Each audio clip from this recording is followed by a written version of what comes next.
I'm gonna reroute the thermo drive. Electronic mail failure. Stored forever in a virtual library. Computers can't swim. They can now. The data turbines, the website, it's alive. Movies And mainframes. Hey everyone, and welcome to Movies and Mainframes, the podcast that is going to explore and discuss the representation of technology in media. I am your host, Andy, and with me today, returning champ, Kevin Sparenberg, K-Sigma himself. How you doing today, Kevin? I'm doing well. How are you doing today, Andy? Not bad, man. I am excited to talk about what we watched today, and I know we're both very eager to jump into it. So yeah, it's so weird going back and watching these things, sometimes for a second time, but most often for the 30th or 40th time, and giving it a slightly different critical eye. It's just amazing. Yes, I think we're on the same page here. So today we watched 1992's The Lawnmower Man. Yes, that's right. The Lawnmower Man, directed by Brett Leonard and starring Pierce Brosnan, 007 himself, and Jeff Fahey. Let me read a quick synopsis here and we will jump right into our notes. It says, the eccentric Dr. Lawrence Angelo puts mentally disabled landscaper Jobe Smith on a regimen of experimental pills and computer-simulated training sequences in hopes of augmenting the man's intelligence. In time, Jobe becomes noticeably brighter and also begins to fare much better with the opposite sex. As he develops psychic powers, he realizes that those around him have taken advantage of his simplicity his whole life, and he plots a bloody revenge. Well, first off... But does he? Yeah. This synopsis is whack. One, he doesn't take experimental pills. They're injections. And there is no mention of computer-stimulated programs. No, he's doing VR, virtual reality. Yeah.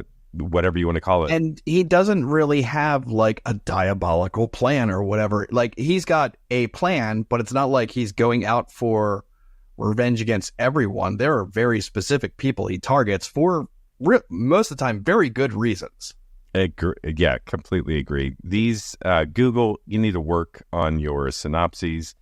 This is like the third time I've read a synopsis and it's very, very plain and dry. Kevin, you chose Lawnmower Man. I'm glad you did because I have not seen this movie all the way through since I was a teenager. I've caught bits and moments of it on HBO or TBS or something like that. Yeah. Watch it for about 10 minutes and then I move on. But this is the first time I've sat down and watched it since I think I was about 15 years old. So what made you choose Lawnmower Man? What made you want to revisit it? So I remember it being a great bad movie. And I don't know if there's a more concise way to put it. Like the overall story idea seemed great to me. And 1992, I'm in middle school, high school, something like that. And, there's computer graphics. And when was Toy Story? Because this feels way before Toy Story as far as graphics goes. Because Toy Story was 1995, I believe. Yeah, so it wasn't too far away, but it felt great for the time because everyone else was dealing with, if you were lucky, you had 32 colors on your monitors. You got no VR. Computers still optionally had CD-ROMs. Now they don't even have CD-ROMs, but you get the idea. It's like this was big and pretty and good. And I remember going to see it. I'm pretty sure it was in the theater with a buddy or two of mine, and we didn't like roast it. But we watched it with like one eyebrow lifted through most of the movie. Like, what? Yeah, I have a lot of fond memories surrounding this movie. Not particularly for the movie itself. I saw this movie in the theaters and I saw it with my best friends. It really is like a perfect Friday night. You're in middle school movie. You're seeing a rated R movie. Ooh, man. And I remember renting this movie probably a couple of times for slumber parties. So we're hooking up our Nintendo 64s or whatever, and we got pizza, and the whole den just smells like feet. It's disgusting. and we were just putting on Lawnmower Man, and it's great. So I have fond memories surrounding this movie, but I do not necessarily in it. Exactly. I do remember when we saw it in the theater, we all had the same reaction of just like, ha ha ha, that was super silly, had some really cool moments. And I do remember being impressed with the CGI, all the virtual reality stuff. It was wow. And you watching it again, it's just funny how everything becomes dated. And now we're 30 years removed from this movie, and oh man, it is dated. But I can still remember being in the theater and just going like, oh my God, this is real, man. This is the future. Do they sell those? Can I buy one of them? Because, it's movies, not exclusively at the time, but movies very similar in time. We're always doing that product placement thing where you're like, this will be coming out this Christmas. And I kept thinking, where is this software? Where can I buy those goggles? Mm-hmm. Do they make those gloves in a size that'll work with my hands? Yep. Like the dumb crap like that. It was just like amazing. Like the way they displayed the hardware to get into VR was so incredibly authentic. I don't think the computers could keep up in those days, but looking at the way, the goggles with a boom mic and integrated ear and then the haptic gloves and stuff, I'm like, no. Someone did the research for that part. Let's talk about how this movie started for a second. So I think everybody knows at this point that I was about to say Steven Spielberg, that Stephen King sued New Line Cinema to have his name removed from the title of this movie, because when it was originally released, it was called Stephen King's The Lawnmower Man. He took them to court, and basically his argument was that this story has nothing in common with his story. The only things that this story kept that were in the original story was that the lawnmower Big Red did run over an abusive stepfather and chop him up, and they did find parts of him in the bird bath. In the bird bath? Such a throwaway line that just really sticks with you. Yeah. No, I know. But other than that, it's completely different. The original story is about a rotund little man who controls his lawnmower with his mind and eats the grass clippings, and he hovers behind it. And you find out that this little man is actually a satyr who worships the god Pan. Somebody finds out his secret, and he sacrificially murders them. It doesn't sound like a much better story, but it sounds like a different enough one that'll be interesting. So yeah, Stephen King won. They had to take his name off of the title. They were able to keep the credits within the movie of based on Stephen King's story or something. And New Line still didn't cease and desist whenever it came out on home video. They still put his name on it, and he got even more money. So he made a nice chunk of change off of this movie. But the whole VR element of this movie is because of the director. The original idea for the script for this movie was The Lawnmower Man was going to be about a serial killer who killed his victims, chopping them up in a lawnmower and turning them into fertilizer. And they approached this director because he had success with a really independent, low-budget film that he did. And this was his second feature film and his first studio picture. And they said, hey, do you want to do this movie, The Lawnmower Man?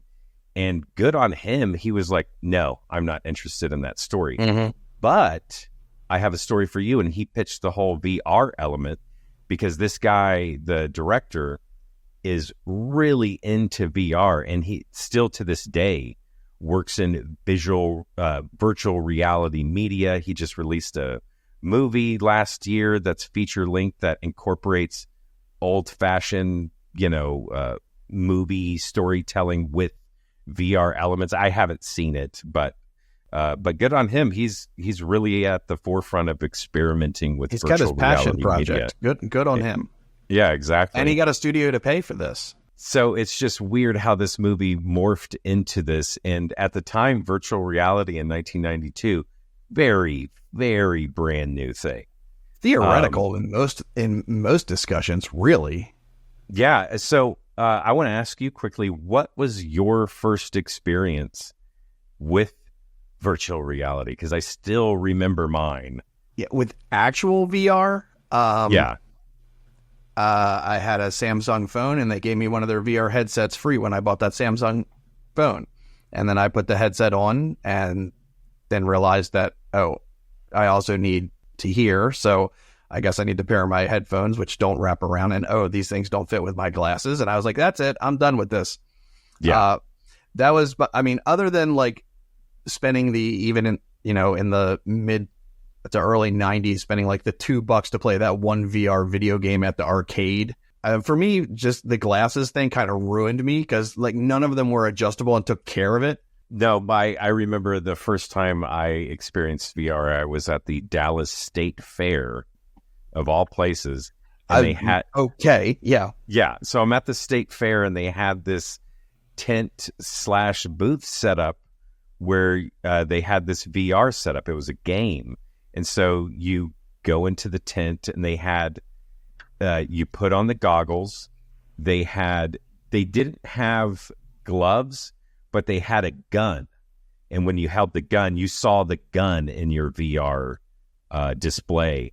I'm sorry, just to clarify, you did say this was in Texas, right? Correct. Yes. Okay, absolutely. so no gloves but gun. Got it. Okay. Yeah, exactly. I got to get those accessories right. And they had a one of those. It wasn't a true 360 treadmill, but it was you could go in forward or backwards. And it was a 2-player game. Each person was in their own setup, and you put on the virtual reality goggles, and you're in this, whatever, just this made up environment of just polygons and everything. And you had to just shoot your other opponent. That was the object of the game. And I remember being blown away because, oh my God, my hand's moving. It's moving. Everything's cool. But it was a disappointment because they shot like weird Nerf guns where the drop off was like after 20 feet. And so it was just this weird experience of like, wait, we're in virtual reality where anything is possible, but you're limiting me to, like a Nerf gun. Like these should be laser beams and crazy stuff. Yeah. But that was my first experience. And then it just, in my life, just went dormant until smartphone technology and like, Cardboard 2.0 and all that kind of stuff is coming out. Such a great idea. Oh, by the way, when I went to go watch this movie, the only thing I can find of this movie now is the director's cut. I found a very old, on a friend's machine, said, yeah, I got a copy. I found an old like DVD copy of it, so not the director's. I'm guessing because there wasn't. I was watching it, and I don't recall seeing anything net new. So now you've got me on the hunt for the director's. Okay, so yeah, the director's cut is just the default on Amazon Prime, or right now it's on Amazon Prime and Peacock at the time of this recording for streaming. And I watched it off of Amazon Prime, and I checked on Peacock, and they both just used the director's cut. So I watched the director's cut, which, it's been a long time since I've seen the original, so I had to look up the differences. And really the main differences are, one, the director's cut is 30 minutes longer. But really all it does is just add in extra scenes. It lengthens the dialogue scenes, especially surrounding Pierce Brosnan and VSI, the Virtual Space Institute that he works for. So all his those boss scenes, Tim's. Exactly. His boss Tim's and the director of the giant head. Exactly. All those scenes are more extended, so you do get a better picture of what Pierce Brosnan's having to deal with and everything. But overall, it doesn't, it's a fun, schlocky movie, so it doesn't really add that much depth and dimension to it. And I thought the pacing was actually okay. It didn't feel like it stalled at any time. It felt like everything, at least in the one that I watched, it felt like everything you were seeing was building towards the story. I didn't say it was a great story, but everything was building towards the story. It didn't feel like a huge aside was taken to examine I don't know the intricacies of building Big Red to make sure it meets California emissions control. There wasn't anything that kind of really took us sideways. Everything felt like it moved along, except for that Jake dude. Oh, I know. He was completely unnecessary. So whose cousin is he? This guy, Jake, in the movie, he's just one of Jobe's tormentors. He's just a bully who's in this movie. Yeah. He has a scene in the movie where Jobe is in a diner and he's going to look at comic books before he orders some food. And this is the scene. Jobe is looking at comics. Jake walks in through the back door of the diner, torments Jobe, makes fun of him, and then just immediately walks out the front of the diner. Like, that's the entire scene. Like, we get it. Jake is a bad dude, but he literally in that scene just came in to torment Jobe and walk out. He didn't even sit in a booth to order food. And he literally only owns one shirt. Yes. One shirt, one bandana. That's all you need. It's been forever since I've seen this movie, and I did not remember at all the opening of this movie with Roscoe the chimp. Yeah. So the movie opens up and we're just getting this backstory of they're working on this virtual reality battle helmet and everything, and they're testing it on chimps because they're essentially training chimps to be super soldiers to be able to do combat. It's a human enough analog for their needs. Yeah, exactly. And so the beginning, like 5-10 minutes of this movie, is watching this chimp in a battle helmet escape from BSI, get into the real world and meet up with Jobe at a church, to find some sanctuary. And this battle helmet straight up looks like RoboCop. This chimp looks like RoboCop. And of course, VSI gets the chimp. They have to shoot him down. It's terrible. And I can think about... That is a delta. That is a difference between the director's cut. So the director's cut, he doesn't make it out of whatever virtual space. Oh. He's gunned down, I think actually before he gets to the actual last final door. Oh, wow. So in the director's cut, he escapes VSI, makes it all the way to Jobe, and you get the Terminator HUD display of he sees Jobe as a threat, and then it turns to non-threat. And then he just hangs out with Jobe for a little bit before VSI shows up and shoots him down from a tree. But man, we get all these scenes with the chimp in a gyrosphere. He's got the RoboCop helmet on, and all I want now is a sequel to this movie with RoboCop chimp. I mean, he was even gunned down just like Murphy from RoboCop. Yep, I was thinking the same thing. Yeah, rebuild this chimp, put him in another movie, Robochimp. I'm down for it. I really want to watch it. See, and that whole opening scene with the chimp being trained, and I think Pierce Brosnan and Timms are doing some slight voiceover work where they're like explaining, and you have no framework for it yet, but they're like kind of arguing back and forth about like the aggression thing and this and whatever, Factor 5 or whatever they call their thing. Just seeing the chimp with the tech made me think of, and I don't know if I got the movie right, I think it was called Project X. Project X, yeah, with Matthew Broderick. And I'm thinking, I haven't seen that movie in forever. And I was like, that was a good I remember even young crying at the end of that movie. Yeah, that movie tore me up. Oh, and so one thing that you missed when VSI rolls up to Jobe's little place at the back of the church, Pierce Brosnan's following VSI in his car. And so this armed forced response team from VSI rolls up to Jobe's place in 2 minivans. Not like people mover not a tactical vans, vehicle. Yeah. Not a tactical vehicle at all. Straight up, like they weren't Astro minivans, but they might as well be. Whatever Plymouth made, that's what it was. A 1992. It was the precursor Plymouth. To the Dodge. It might have been the Dodge Caravans.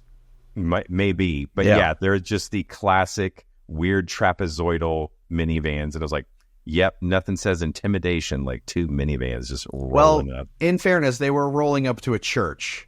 Technically, and you don't really roll up to a church in a Humvee because there's just no parking. But Roscoe's wearing these battle helmets, and these battle helmets, they have a heads-up display that has thermal imaging.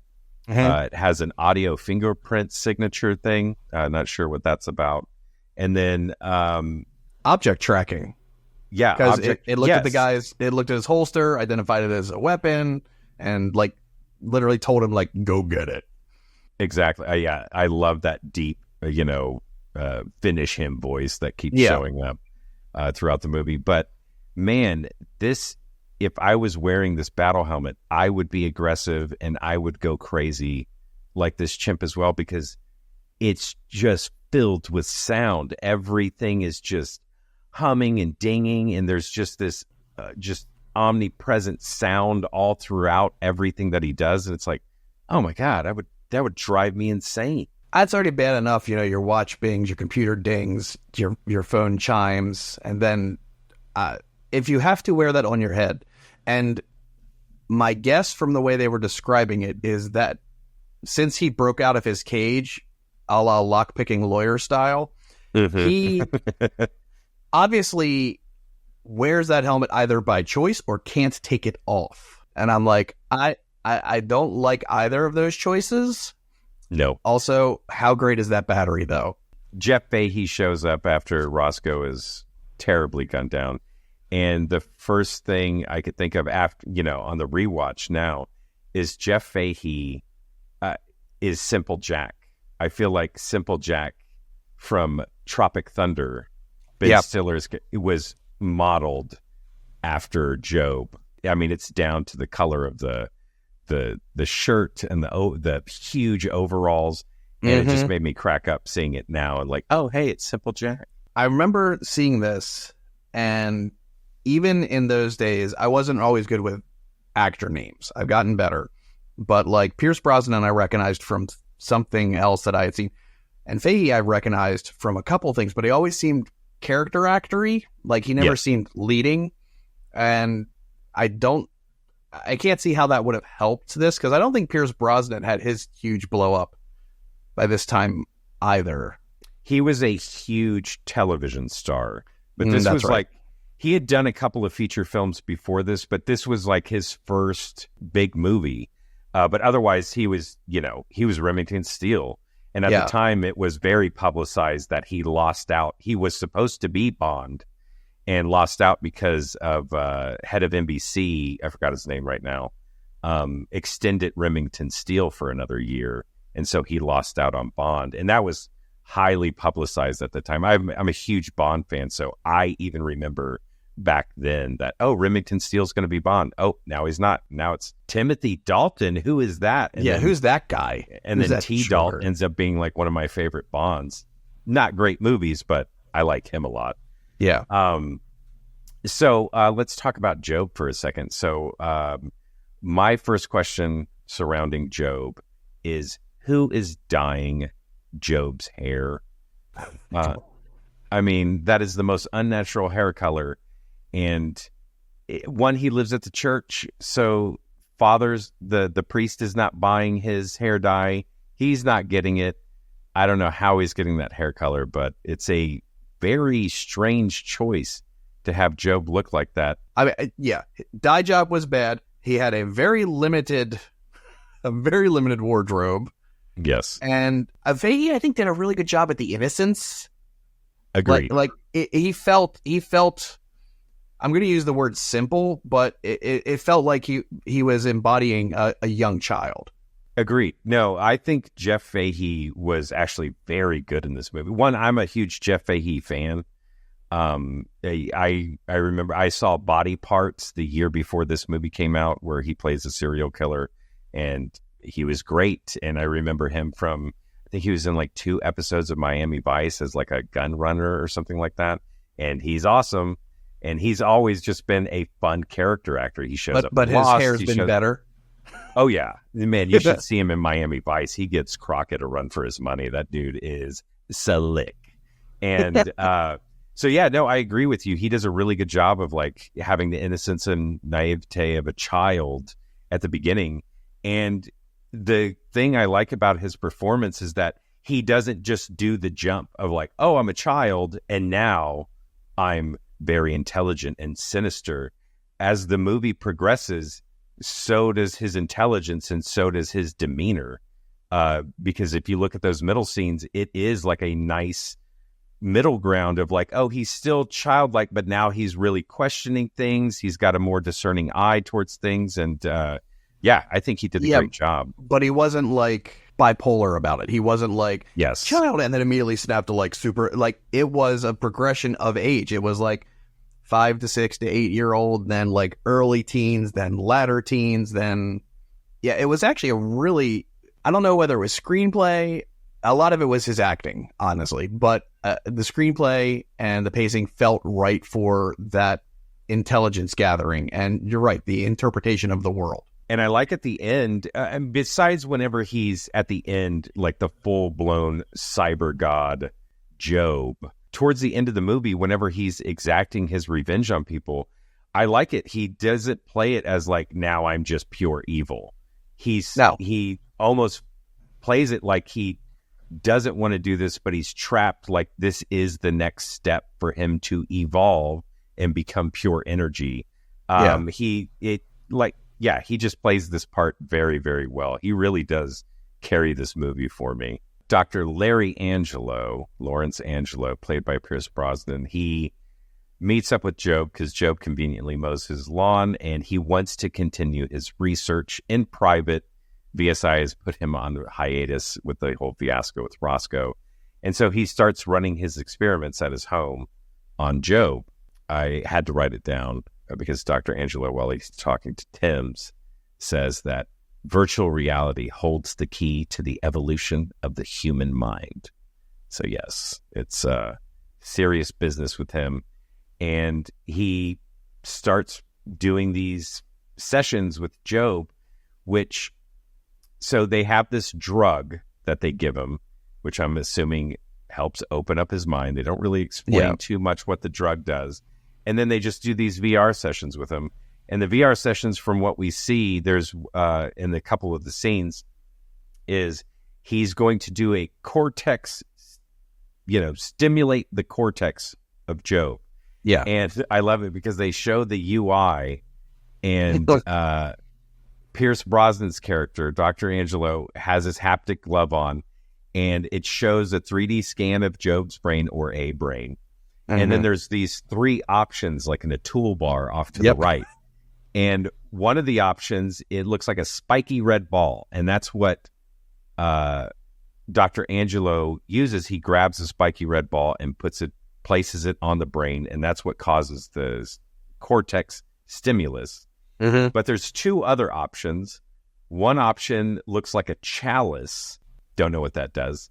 Mm-hmm. And then the other one looks like a virus. It looks like the typical rendering, artist rendering with the hexagon with the little legs and stuff. And it's a virus. He never uses those in the toolbar, but he uses that, and it starts stimulating the cortex to open up Jobe's mind. And I guess all you need is it just shows these flashes over and over of all these screens of sacred geometry just coming at him, and these flashes, and just seizure inducing. And I was actually glad at one point in the movie that a seizure was detected in Jobe, and he had to take it off, because when they first started, it's like, good Lord, the only thing this would stimulate is, a seizure. Yeah, your optic nerve's going to melt. Even watching it here, I'm watching it and I'm going, all right, so they combed through every old alchemy book they could find. They combed through all of these metaphysics books. They grabbed everything that looked slightly geometric and had preferably some really bad Latin in a really ugly font, and they just slammed it into this guy's head. And I'm like, all I wanted to do was turn to Dr. Angelo and be like, this is science? It's witchcraft, I tell you. Yeah. Dr. Angelo has a pretty sweet setup in his basement. He's got the goggles, got the gloves, and he's got the anti-gravity chair just swinging there. And he's got 1 floaty chair and 2 of the, pod racers? I can't even think what else to call them. Me neither, but the laying down prone, and it's just with going the 2 around. joysticks. Yeah. Dr. Angelo having trouble with his marriage. Every scene between Dr. Angelo and his wife, they just hate each other's guts. Yeah. She is not a fan of VR, trashes it. She doesn't want, and I get it, because everything that we've seen of Dr. Angelo, he is not a good husband. He constantly forgets things. He's always in the basement and doing his VR. He's not taking her out, not paying any attention to her, and just chain smoking through this entire movie. And she even calls him out on it. But I was surprised watching this movie just how many cigarettes Pierce Brosnan's character consumes. It's crazy. It was almost every scene where he wasn't on a keyboard. Almost every single scene. And the funny part was, I'm watching this, and he had that diary. I forget what they call it, but it's basically his computer puts something on the screen, and then he talks to the computer, and supposedly it's doing the audio recording. You know how long he was on his hiatus before he lost it and had to go find Jobe to do things? 8 days. It was May 1st to May 9th. And then he was like, I'm going stir crazy now. I've got to do something. I'm like, nah, man. Nah. Just go out. Just drive to a different city. Get a taco somewhere. Just enjoy the time. You're getting paid. Enjoy the time away. And you're probably getting paid well by a shady government agency. Yeah, man. Just take a break. Take your wife into town like you promised you would. You promised her. Yeah. How hard would that have been? Yeah. And me watching, it's like, he yells at him in bed for smoking. Totally get it. Yep. That they were accidents all the time, so much that they had to actually change not only the cigarette papers, but they had to change the way people make mattresses because that happened way too often. Then she complains about, you never take me anywhere. And then she's leaving him. I think she had like 15 lines total. I know, she pretty much disappears after she's like, you never take me anywhere. Bye. Hey, I have to ask you, since you watched the theatrical cut, in your version, towards the end of in the third act, towards the climax, does Jobe take control of Dr. Angelo's wife? Is that scene in there? Okay, so in the theatrical cut, she pretty much disappears. She's gone. She's gone. She's a non-existent character anymore. Well, in the director's cut, she still sticks around, and there's only like one more scene of her just, being on his case of like, you're terrible.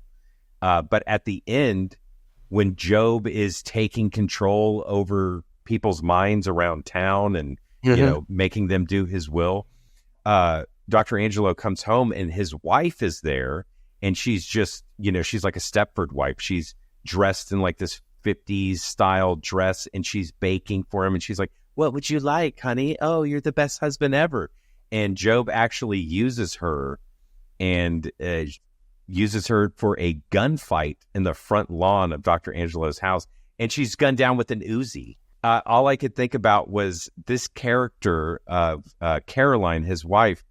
It just, oh man, I feel so bad for her. She's just wants to have a loving husband who's present in their marriage. He's constantly neglecting her. She finally gets up enough moxie to leave him, only to be mind controlled by Jobe later and gunned down with an Uzi. And that's the end. But everything works out for Dr. Angelo, the crazy, maniacal human, testing on humans. So much so that at the end of the movie, when VSI blows up, he just gets a brand new family. He gets the wife and the kid, and they're going to run off into the sunset together. It's like, oh my God. While every phone rings, whatever. Because my birth cry will be billions of phones ringing in unison. I will say, jumping ahead, I did like that the movie had the guts to end with that ominous, like, Jobe got in. Because I, like I said, I could not remember. It's been so long, and I expected Jobe to be trapped in the mainframe, cut off from the network, and blown up. But he actually made it out, and we all heard his birth cry. I thought it was funny enough. I'm watching that at the end, and I'm like, huh. I do remember him getting out, and it was by the skin of his doesn't have teeth anymore. Virtual teeth. And, by the bits of his teeth. He makes it out. I remember the phone's ringing, and I do remember that they did the scene where like it was ringing in someone's house. You knew Angelo's house. It was ringing somewhere else in the neighborhood. You could hear it, and then you could hear the rings elsewhere around the world. And I remember watching it last night and going, Do they understand how time zones work? Because it is the middle of the night in New York, according to that picture, and it just is daytime somewhere else, wherever Angelo is, and I just assume Maine because Stephen King. So I think you purchased bad stock footage. One thing I noticed throughout this movie, and it's hard not to notice, is that it seemed like part of the set design of this movie, no matter where the scene was taking place, CDs had to be everywhere. They're, of course, in offices, but you can see CDs in the diner. There's actually a CD on Dr. Angelo's nightstand. It's like upright. I don't know if it's supposed to be like a digital clock or like a compact disc, music player or something. But in the background of the shot, there's just a CD upright on his nightstand. I'm like, okay, yeah, I get it. I gotta go. Shiny. I'm gonna have to look at that because I remember I had a couple of friends who got like the Sharper Image CD player. Yeah, the one with the glass in the front. Exactly. Yeah. So that was there. But I also remember people using CDs as watch faces and putting analog, they're quartz crystal, but putting analog watch bodies in it so it spins around the CD. I'm gonna have to go back and look at that. So who developed CD? Was that Philips? I think it was Philips. So that sounds right. I think they had some money somewhere, because you're right. Their CDs, not only were there CDs, there were also CD carriages, which were like even rare in those days. Everyone had gone to the tray, the cup holder, but the fact that they had carriages and using them, at least Tim's didn't seem to understand how CDs worked, especially in those days, because kept showing like he's deleting things. I'm like, that's not how this works. Right. You don't. They're worm. Write once, read many. You can't rewrite. Never mind, Tim. You just don't know how to use a computer.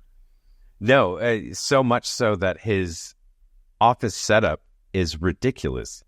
He has that keyboard at his desk, but there's no monitor. He has to use the monitors that are embedded into the wall, like 15 feet to the right of him. So if he wants to use his computer, he has to sit there and just crane his neck around and do it. I was like, man, yes, just get a monitor, bro. What are you doing? As cool as that would be, having it a much larger screen, like, I don't know, where the big giant head was floating, would be much more useful if you're going to have to look across the wall at something embedded. At BSI, Virtual Space Institute, we got to talk about the setup. When he finally brings Jobe to BSI for the next phase of experimentation to unlock his true potential, according to Dr. Angelo, some of the most state-of-the-art equipment is in this room, which consists of a huge computer hanging from the ceiling like a chandelier. I'm assuming that's what the computer is, the mainframe. Yeah, it's like in that pillar thing. Yeah, exactly. And then we have 2 gyrospheres with platforms, which just are amazing. And they so they can move around in virtual space, and also they talk about the endocrine system and how it can just sync up with your brainwave patterns and everything to stimulate growth. And what's funny is they do the, whatever you want to call them, therapy sessions, educational sessions in the gyrosphere, but then to absorb information, Jobe is just in a cool chair that can move on its own and placed in front of a monitor with a whole bunch of different surround sound speakers all around him. There's like 12 speakers surrounding him. He's got that weird knot mouse. Yes. Yeah, he calls it a flying mouse, which I tried to look that up, and I was like, was that a thing? I don't remember a flying mouse. There was something they were talking about in the time when working with 3D concepts where it would be, it would understand, it basically think of a Wiimote. It would understand proximity and understand where you're moving, and then also have buttons on which to operate. He advances so much mentally that he eventually gains mind-reading powers and then ultimately telekinesis. So Jobe can now read minds. I like the way they did that, where he's in, this is after Jake, and everyone is thinking at him. Some people are like, "Oh, it's too bad. Oh, this is like, what's wrong with him?" And basically, he hears everyone's voice in a crowded restaurant all at once. And I'm like, I like it. Well done. Because if you were to develop something like that, it would either come on so incredibly slowly you wouldn't know, or if it just happens, you'd be completely lost. One of the people that he can read the thoughts of is Mrs. Burke, the lady who has the very problematic relationship with Jobe. Little bit, so yeah. At one point, so they become lovers in the night, and Jobe wants to, Aladdin style, show her a brand new world, a whole new world, and so he takes her to VSI. Now, at this point in the movie, we do not see that Jobe can control people with his mind. So he just is allowed to roll into BSI, a very secure facility. I was thinking the same thing. You're with it's layers of fence. There is a chain link. There is a guardhouse. There is at least 3 doors we've seen key cards for. There's access to the computer. And he can just walk in with a civilian. This is the least secure place. And yeah, and even later in the movie, whenever the gate just opens up by itself, everybody's just like, "Oh, that's crazy. Yeah, that's weird. Cool. I guess we should do something about it." I mean, Tim's actually has to grow up Send there and everybody. yell now. Yeah, exactly. But he takes Miss Burke into virtual reality. It all goes south. It gets real creepy, and the dragonfly thing was just, I was like, someone needs therapy. I don't know what for, but the dragonfly thing messed with my head. Yeah, I didn't understand it. I don't know if there's a weird arc thing I'm just not privy to. I just going, I don't know how to feel about this, and all I know is it's making me a little uncomfortable. Mm-hmm. Yeah, there's some metaphor there that I'm not reading into. Yeah. But yes, it is leaving us, I think, with the feeling it's supposed to. And then it basically, everything that happens to her just melts her mind. Yeah. And she has succumbed to VR madness, and she is just left a giggling mess of a person. At this point, Jobe is distraught, and now that he can read people's thoughts, and now that he knows he has this power, he starts exacting his revenge on people. One of the revenges is kind of strange to me from a storytelling perspective. It's whenever he gets revenge on Jake.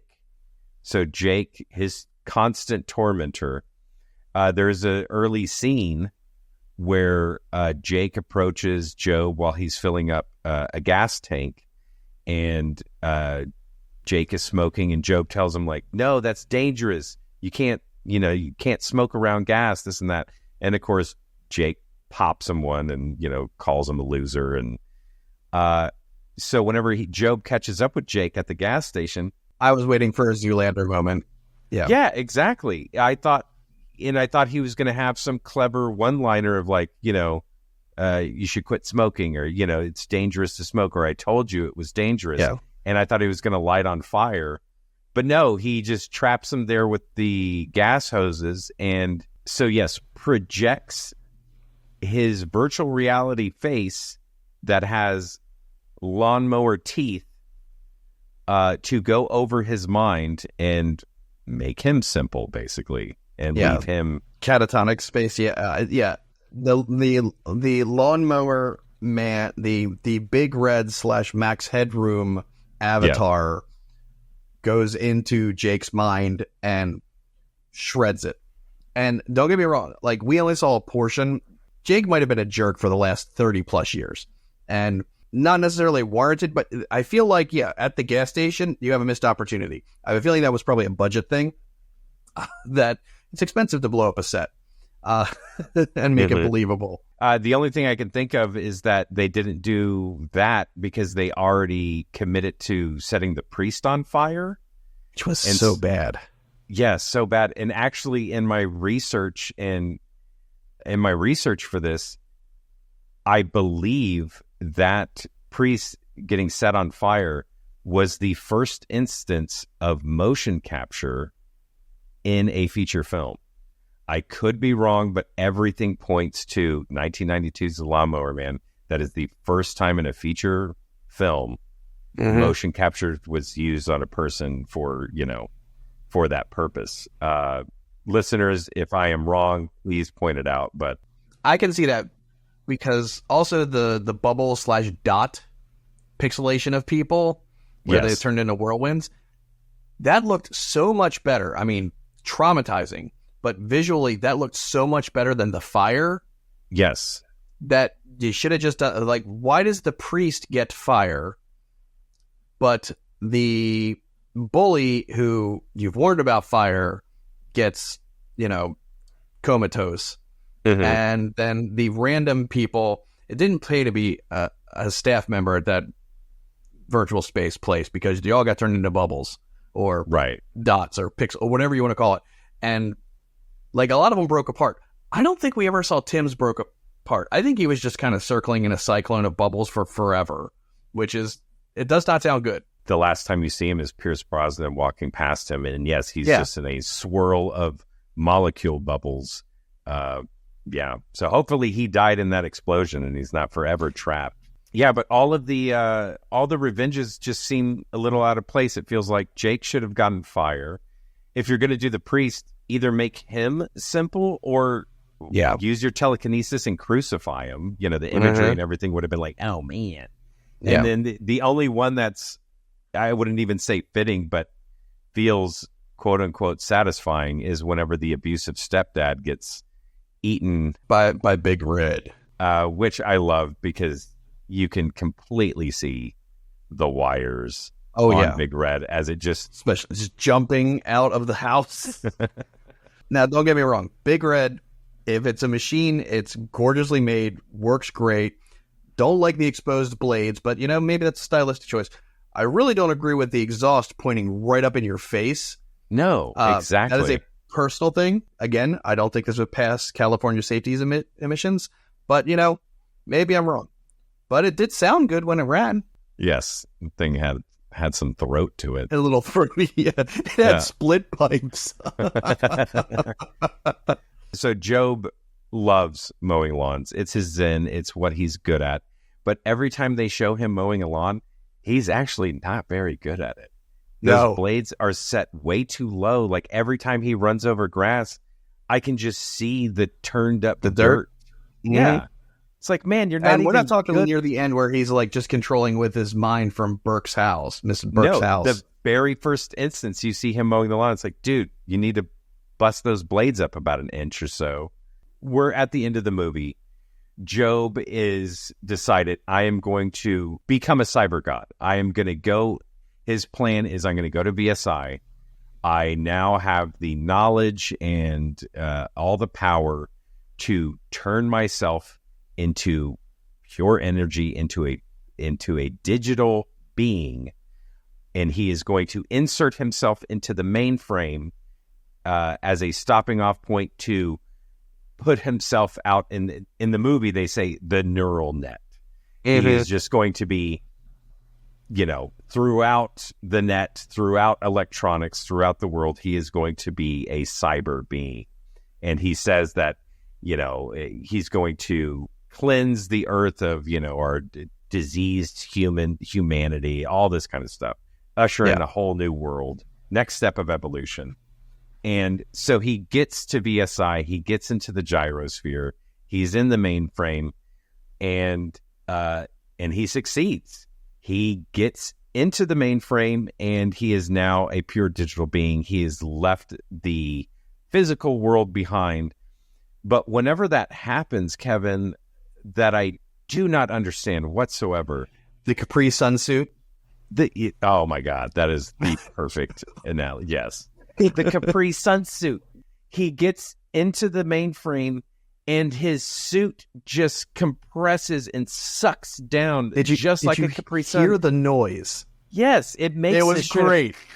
Yeah, it was. I mean, it was honestly, it's as close to body horror as this gets. Just like without seeing stuff, just the idea of that. But also, did he convert matter to energy? Like, how pure energy are we going? Because I can understand that your meat suit only has 8 pounds of brain, so you need more storage. So therefore, you go into a place with, in theory, limitless storage. Get that. but you don't want to have the meat puppet for just general running around. Yeah, I don't know either. And I don't know why it would even take any fluids with you. Because that's what, when he took the helmet off, the face looked like it was the guy at the end of Indiana Jones' Last Crusade. Yes. Like, what's happening to me? Yeah. It looked like that as opposed to, it looked like mummified, essentially. You did this just to make sure the audience is not thinking he can go back. Right. Yeah, I get that. Yes. There are probably other ways to do it. But the Capri Sun suit, still to this day, is still creepy to me. But before that, Angelo went and cut off their mainframe by putting triple layer security and encryption on all of the outbound connections. I forget what the guy said, but I said that's a lot of technical words that mean not a lot, but okay. Yeah, he verbatim said, "Oh, someone's hacking the mainframe. He's placing triple key encryption codes on all outside access and network connections." So yeah, he turned the firewall up to 11. Got it. Yes, and then Dr. Angelo, to access VSI, he has created a backdoor for himself so he can get back in there. Makes sense that he would. Because they do have the line earlier, like whenever, he's on the outs with VSI, that, suspend all his credentials, get rid of all his past logins, all that kind of stuff, destroy his work. But no, he set up that backdoor. He knew this day would come, though they would try to stop his research. And so he uses it, yes, to isolate the mainframe so Jobe can't get onto the neural net. Yep. And this is why you actually air gap secure environments. They don't have a connection. Even one for a backdoor, you still have to drive to the building and badge in and sit down and log in. Yeah, and especially since they're in experimental phase, they weren't even ready to report this to the shop. Why is this system not air-gapped?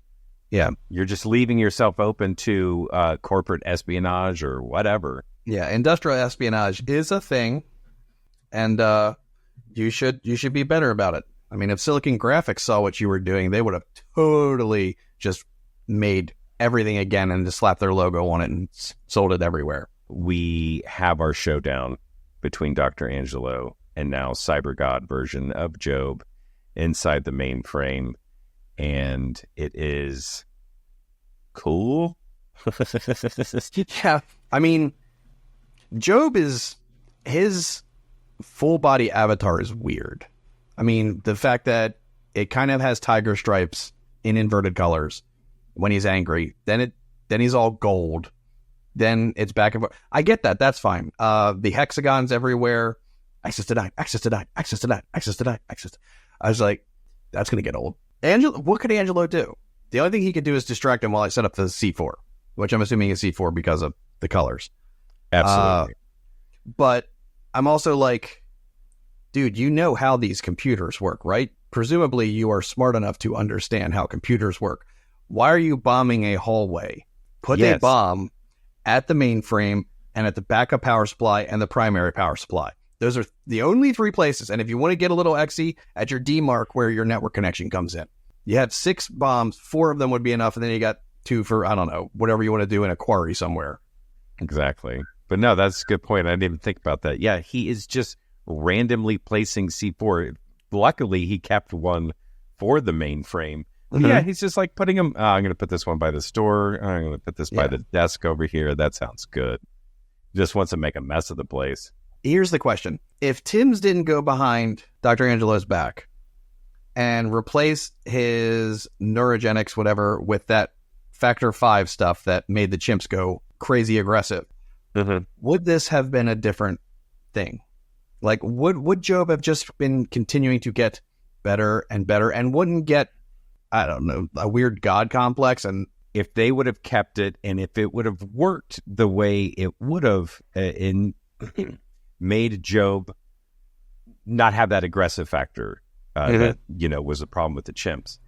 I just think the inevitable outcome would be the same. It would just take longer because I am a true believer in absolute power absolutely corrupts. And yeah, there's just no way that Jobe, if he just continued to learn and grow and unlock these abilities even if he didn't have that aggressive factor. There's no way he could just look at everything in the world and not want to intervene, want to step in, want to start controlling people and letting them know, like, no, this is the new way, and becoming some messiah figure and, ultimate, crazy dictator, even if it was coming from a place of benevolence. Yeah, exactly. It doesn't matter. Yeah. Benevolent dictator is still a thing, but still dictator. One of the things after this movie was finished, one of these thoughts that I had, you could argue this is a prequel to The Matrix.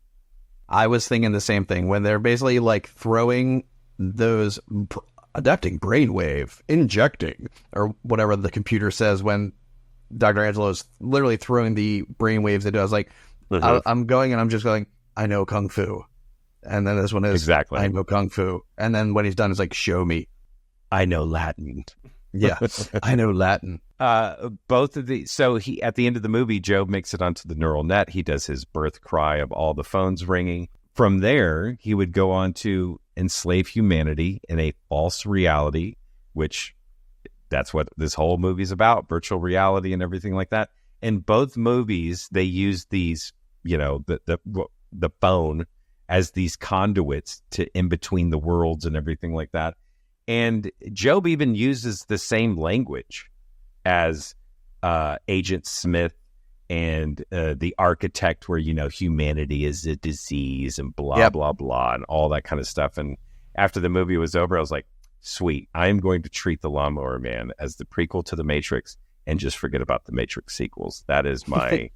Yeah. That's my double There's now header. 2 movies in that entire series. This movie's pretty crazy when you think about it, because we can sit here and we can, pick it apart and have fun with it, which I definitely did. And I do hold this movie in fond esteem. It's just, it's dated, and, some of the ideas are, kind of silly. Like for instance, the opening title, one of the opening title slates for this movie, it has an opening card, and it says... Oh, the card, it says, by the turn of the millennium, which millennium is misspelled, a technology known as virtual reality will be in widespread use. It will allow you to enter computer-generated artificial worlds as unlimited as the imagination itself.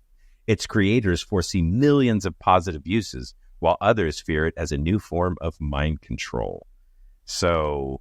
yeah, VR technology did not take off in the way that, they predicted or wanted to. But because of Lawnmower Man, this kind of fun, silly Friday night schlocky movie, dude, it has informed so many visual styles and technology uses in movies moving forward. It really became kind of a blueprint for like, oh, you're dealing with virtual reality, or you're dealing with, these kind of haptic, whatever. It's crazy because if Lawnmower Man didn't exist, Johnny Mnemonic wouldn't be exactly the same. We can list other movies, but all these other movies wouldn't be quite the same. So it is crazy that this silly movie became as influential as it is. Yeah, exactly. Without being, a tentpole about in movie making, it's still influenced that whole thing. Now, someone said near the end, by 2001, this technology is going to be everywhere. And your start card kind of alluded to that. I will say by around 2001, the internet, especially high-speed broadband, was most places at least available in the States. So you kind of had an understanding that although it predicted the exchange of information and ideas, it just didn't do it in a 3D virtual space. Yeah, that's the thing, man. I want VR I do want it to be widespread. Every interaction I've had with it, for the most part, has been fun, positive, but the problem is it feels a lot like when 3D movies made a resurgence after Avatar. It's, there are companies, there are media and programs out there that are doing a really good job with the technology, but for the most part, and for the average Joe, it still feels like a gimmick, Yeah. And and I'm part of the problem because I want VR technology to be awesome and more widespread, but at the same time, I am not going to be an early adopter because you're just talking about so much money. You're talking about hundreds of thousands of dollars worth of gear and everything, and and then it just being outdated within 2 or 3 years, and you got to update, upgrade, all this kind of stuff. And so, I am definitely in that. I want a kit that I'm a console gamer for that very reason, because I don't want to constantly upgrade my PC or whatever. And so I'm just, because that one you're always chasing it. You're just, if you're console gamer, you're chasing a package that someone's selling, like the PSVR or the PSVR 2 or whatever Microsoft called their version for their Xbox. Like that, I've played a PSVR game. I think I played a Star Wars game, and I'm like, this is fun. I was like, but it doesn't feel like fully immersive. And honestly, if they got to get over the motion sickness thing that some people have if they're going to make this thing go wide. Yeah, true. I don't, thankfully, but I do wear glasses, and that the head-up display has got to be fixed. Oh, that's the biggest problem for me, is just that the technology's not there yet. Everything's still too bulky, whatever. I mean, you literally get tired from playing. Yeah. And so it's one of those things. I want it to be more widespread. I wish Lawnmower Man came out, everybody was on board with VR, and everybody just kept up with it. And every year something new, brand, I just can't think, because we're 30 years on from this movie now. And I feel like, man, if they would have stuck with it, who knows where we'd be at right now? Because it felt like, oh, Lawnmower Man, I'm seeing gimmicky stuff around town and stuff like that, and then kind of dormant for 10-ish years. And then a sprinkling over here, and then just in the last handful of years, things like PSVR and Meta and everything like that. And it's just like, I just wish it was a constantly evolving thing instead of, feels like it's start and stop. I think the problem is it's not profitable right now. I mean, they have the metaverse thing. They have all of those things where you can inhabit another universe. And it's like, if they're free, they're full of ads. If they're low quality and they're this and they're that. It's like, if there was a weird angel investor who built a VR space that was ad free and you could interact with people in positive ways and they could get kits out to people, everybody and their brother would be on it.